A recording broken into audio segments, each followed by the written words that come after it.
विश्वगुरु संतश्रेष्ठ श्री निवृत्तीनाथ महाराज यांचा आषाढी पायी पालखी सोहळा मोठ्या दिमाखात सुरू आहे। गेल्या 2 दिवसापासून हा पायी वारीचा सोहळा मोठ्या उत्स्फूर्त सहभागाने सुरू असून यामध्ये बालवारकरी देखील सहभागी होत आहेत। आपल्यासोबत असेच काही बालवारकरी, काय सांगाल दादा, कशामुळे आलात? मला हौस होती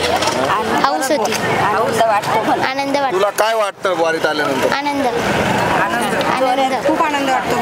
खूप आनंद वाटतो। प्रबळ इच्छा असते। काय वाटतं तुला या पालखीला यावं म्हणून? आनंद वाटतो। माऊलींची ओढ लागते। माऊलींची ओढ लागते। तुम्ही आई आहे आजी या बालवारकऱ्यांच्या आई देखील आपल्यासोबत आहेत। काय सांगाल मावशी, का याला तुम्ही घेऊन आले इतक्या कमी वयात? नाही, त्याला ओढ असते की तुम्ही निघता मी पण येतो असं त्याला बालपणापासून वाटायचं, पण आता येण्याजोगा झाला तर येतो।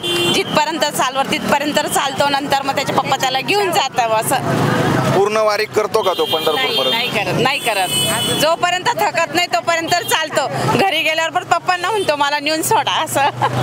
नक्कीच या बालवारकऱ्याचा आदर्श सर्वांनी घेतला पाहिजे की अशा या वयातच हे बालसंस्कार आहेत ते आईवडिलांची थोर पुण्य असेल, त्यामुळेच हे बालसंस्कार या बाळाला लागले आहेत।